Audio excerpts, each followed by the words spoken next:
Subscribe कीजिएगा तावीज़ात व अमलियात channel को और दबाइए बेल आइकन को ताकि आने वाले वीडियो की नोटिफिकेशन आपको मिल सके। अस्सलाम वालेकुम दोस्तों, आज मैं एक और अमल लेकर हाज़िर हुआ हूँ अपने यूट्यूब चैनल तावीज़ात व अमलियात में। दोस्तों, ये अमल उन लोगों के लिए है जिन पर जादू किया गया हो। सहर आसिब और जिन्नात को ख़त्म करने का बहुत ही आसान और मुजरब अमल है। इस नक्श को इस्तेमाल करने के बाद 3 दिन के अंदर अंदर इंशाअल्लाह मरीज़ ठीक हो जाएगा। काले जादू का थोड़ या फिर शैतानी जिन्नात को ख़त्म करने के लिए इस नक्श से ज़्यादा पावरफुल और मुजरब अमल नहीं मिलेगा। तो दोस्तों, जादू बहुत सारे तरीके से होते हैं जो जादूगर इंसानों पर जिन मुसल्लत करते हैं, लेकिन जिन्नात की शर से बचने के लिए 3 ऐसी बातों का ख्याल रखें तो आप काफ़ी हद तक जिन्नात के असर से बच सकते हैं। पहला तो ये कि आप नापाक कम से कम रहा करें, क्योंकि जब आप नापाक रहेंगे तो जिन्नात आसानी से आपके बॉडी में दाखिल हो सकते हैं। इसलिए आप कोशिश करें बावजू हालत में रहें। और दूसरी बात, घर में अटैच बाथरूम ना बनाएं तो बेहतर है, क्योंकि बाथरूम जिन्नात का घर है और गंदगी जिन्नात का खुराक है। और तीसरी बात, आप जब कोई भी अमल कर रहे हों या कोई छिला कर रहे हों तब खौफजदा होकर हिसार ना तोड़ें या फिर हिसार से निकलकर भाग ना जाएं।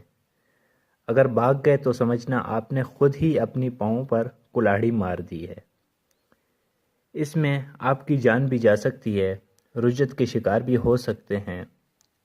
अगर जान बच भी गई तो बहुत ज़्यादा माली नुकसान होगा। वैसे तो बहुत सारे वजूहात हैं जो इंसानों पर जिन्नात मुसल्लत होते हैं। कभी तफसील से इस टॉपिक पर बात करूंगा इंशाल्लाह। तो दोस्तों, चलते हैं अपनी अमल की जानिब।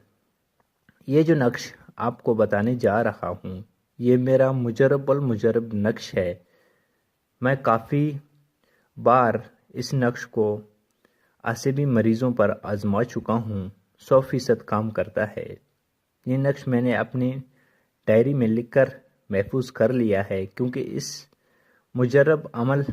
ऐसे मुजरब अमल मैं हमेशा अपनी डायरी में लिखकर महफूज करता हूँ।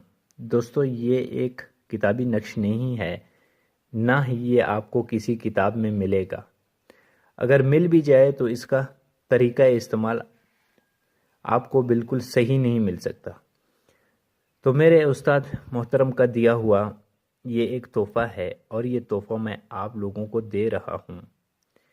ये नक्श मैंने आप लोगों के लिए तैयार किया है, क्योंकि वो डायरी का नक्श शायद आपको साफ नज़र ना आ रहा हो। ये नक्श मैंने साफ तैयार किया है ताकि आप लोग इस नक्श को लिखने में कोई गलती ना करें। इस नक्श को पाक साफ बावजू होकर किसी भी काली स्याही से लिख सकते हैं। कोई भी काली स्याही हो, काला बाल पॉइंट, काला पॉइंटर, जो भी हो, काली स्याही हो, आपने इसे काली स्याही से लिखना है और आपने सफ़ेद साफ कागज़ पर यह नक्श लिखना है। लिखने के बाद मरीज़ का पहना हुआ कपड़ा, यानी जिस पर जिन्नात हो, जिस पर जादू किया गया हो, उनका पहना हुआ कपड़ा छोटा सा टुकड़ा काट के इस नक्श में लपेट दें। और फिर कपड़ा लपेटने के बाद उसको अच्छी तरह धागा भी लपेट दें ताकि वो कपड़ा हिले नहीं, नक्श से उतरे नहीं, इसलिए धागा भी लपेट देना है। अब धागा जैसे भी कलर का हो, जिस रंग का भी हो, उसे कोई फ़र्क नहीं पड़ता। और उस कपड़े पे यानी उसी नक्श पे आपने कड़वा तेल लगाकर मगरिब की अजान से आधा घंटा पहले जला देना है। यानी उसी कपड़े पर, उसी नक्श पर आपने कड़वा तेल लगाना है और फिर कड़वा तेल जब लगाया तो फिर जला देना है। और अगर आप इसे मिट्टी के दिए में जलाएंगे कड़वा तेल डालकर तो और भी ज़्यादा बेहतर है। अगर मिट्टी का दिया ना मिले आप लोगों को, तभी आपने इस कपड़े को कड़वा तेल से गीला करना है और फिर जलाना है। और उसके बाद आपने मरीज़ से कहना है कि इसके पास बैठकर चिराग की लू पर नज़र रखे। यानी वो जब जल रहा है, नक्श जब जल रहा है, तो मरीज़ को कह देना कि आपने اس کی لو پر نظر رکھنا ہے۔ اس عمل کو 3 روز مسلسل کریں، انشاءاللہ 3 روز کے بعد مکمل شفا ہوگی۔ تو دوستو اس عمل کی اجازت عام و خاص ہے، ہر کوئی یہ عمل کر سکتا ہے۔ تو امید کرتا ہوں دوستو میرا آج کا ویڈیو آپ کو پسند آیا ہوگا۔ میرا یہ ویڈیو لائک کریں، شیئر کریں تاکہ دوسرے لوگ بھی اس سے فائدہ اٹھا سکیں۔